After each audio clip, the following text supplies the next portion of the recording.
Setting of fuel prices by NNPC illegal, says Falana.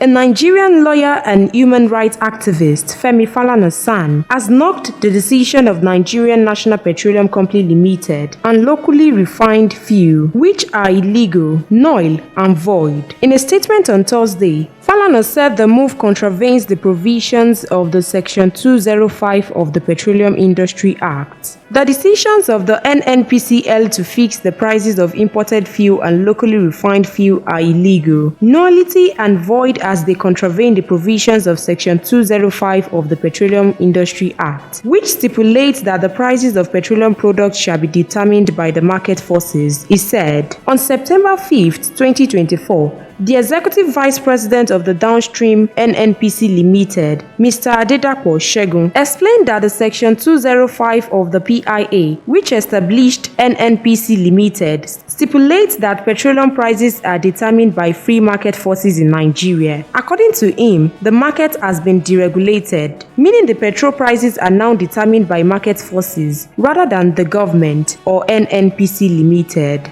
Falana accused the company of serious violation of the law setting it up. Recall that the Nigerian National Petroleum Company Limited announced new pump prices of fuel refined by Dangote Refinery and Petrochemical Company. NaijaNews TV reported the federal government's stance on the matter, that it would not interfere in the ongoing dispute between the Nigerian National Petroleum Company Limited and Dangote Refinery over the pump prices of premium motor spirit, petrol.